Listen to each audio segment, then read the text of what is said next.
Pollution control బోర్డుపై TDP MLA bonda Uma అసెంబ్లీలో చేసిన వ్యాఖ్యలపై వైసీపీ ఎంపీ అయోధ్య రామిరెడ్డి స్పందించారు.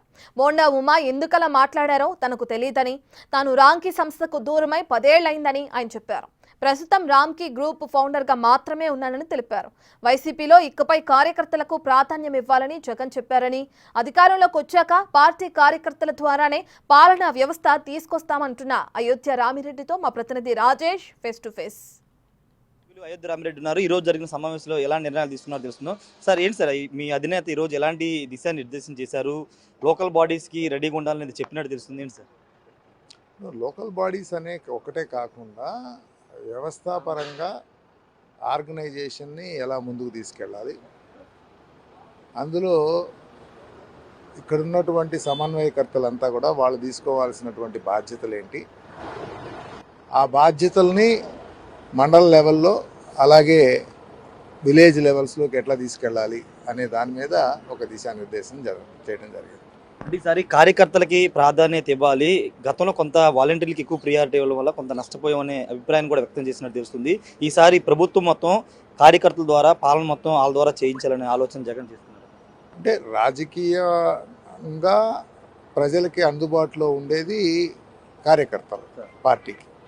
సో ఆ కార్యకర్తల్ని ఇంతకుముందు ఏంటంటే అడ్మినిస్ట్రేషన్ ద్వారా నడిపే విధంగా ఆలోచనలు ఉండే. అడ్మినిస్ట్రేషన్ అంటే వాలంటీర్స్ అండ్ సెక్రటరీ స్టాఫ్ వాళ్ళ ద్వారా నడిపే విధంగా ప్లాన్ చేసినాడు.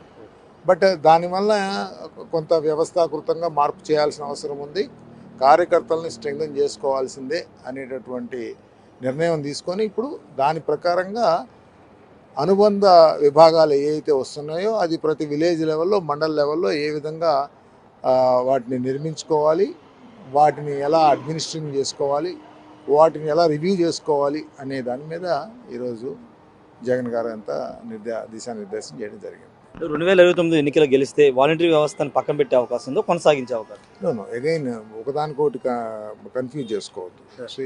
అది అగైన్ ఒక పాలసీ ఇష్యూగా అది వస్తుంది. అడ్మినిస్ట్రేషన్ స్ట్రెంగ్థనింగ్ వేరు, రాజకీయ విధానాలు వేరు. సో రాజకీయ విధానంగా ఉన్నప్పుడు పార్టీ క్యాడర్ని స్ట్రెంగ్థన్ చేసుకోవాల్సినటువంటి అవసరం అత్యవసరం అనేది ఈరోజు జరిగినటువంటి సభలో ముఖ్య ఉద్దేశం. సార్, డిజిటల్ బుక్ అనేది ఇప్పుడు అంటే కూటమికి నారా లోకేష్ రెడ్ బుక్ తీసుకొచ్చారు కాబట్టి వైసీపీ డిజిటల్ బుక్ తెస్తుందని చెప్తున్నారు. మళ్ళీ అధికారంలోకి వస్తే ఇంతకంటే డబుల్గా ఇంపాక్ట్ చూపిస్తామని ఒక కామెంట్ చేస్తున్నారు. అంటే ఒకటి ఇప్పుడు ఒక పార్టీకి ఒక ఆలోచన విధానం ఉంటుంది. ఈ పార్టీ ఆలోచన విధానం ఏంటి, మనకి ఇప్పుడు డిజిటల్ బుక్ అనేది తీసుకురావడంలో ఆయన ఒకటే మెయిన్గా చెప్తుంది ఏంటంటే, నేను ఏది కూడాను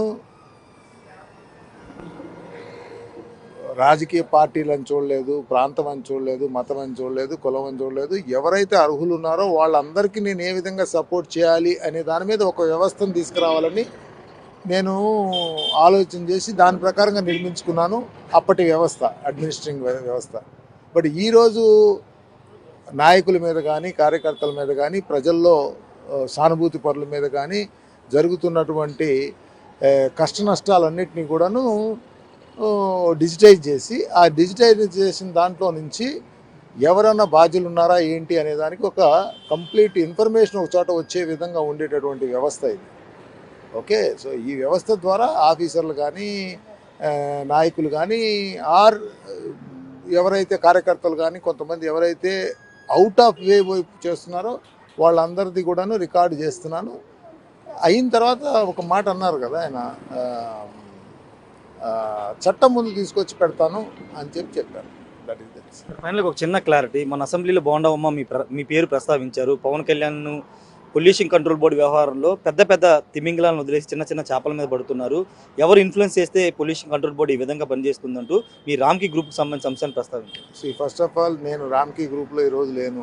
ఓకే, నేను ఎప్పుడో 10 ఏళ్ల క్రితమే రిజైన్ చేశాను.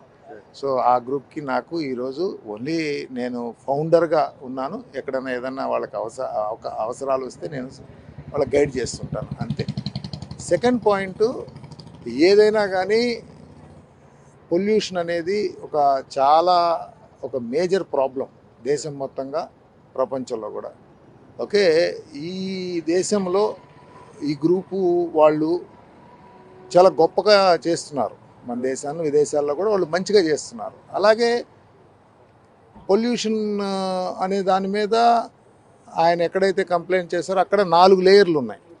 స్టేట్ ఉంటుంది, సెంట్రల్ పొల్యూషన్ కంట్రోల్ బోర్డు ఉంటుంది, థర్డ్ పార్టీ నామినేటెడ్ ఇది ఉంటుంది, ఫోర్త్ ఆ కంపెనీకి సంబంధించిన వ్యవస్థ ఉంటుంది. 4 చోట్ల కూడాను ఆన్లైన్ ఉంటుంది. ఏదైనా కూడా అంటే ఎవ్రీథింగ్ 24/7 ఓపెన్గా ఉంటుంది, మీరు చూసుకోవచ్చు. సో కాబట్టి అక్కడ ఏదైనా ఇష్యూస్ ఉంటే దానికి ఒక వ్యవస్థ ఉంది. ఇది ఆల్మోస్ట్ 25 సంవత్సరాల నుంచి నడుస్తూ ఉంది ఆ వ్యవస్థ. అవన్నీ కరెక్ట్గానే వెళ్తున్నాయని నేను అనుకుంటున్నాను. ఎందుకంటే వాంటెడ్గా ఏమన్నా మీ పేరు ప్రస్తావించారు అనుకుంటున్నారు. అంటే ఇవన్నీ ఉంటుంటాయి, దాన్ని లైట్గా తీసుకోవాలి. Don't worry.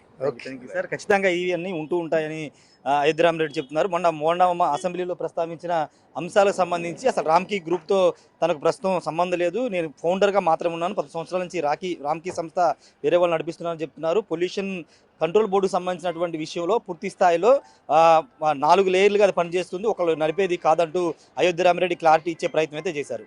కెమెరా పర్సన్ సాయితో రాజేష్ బిగ్ టీవీ అమరావతి నుండి.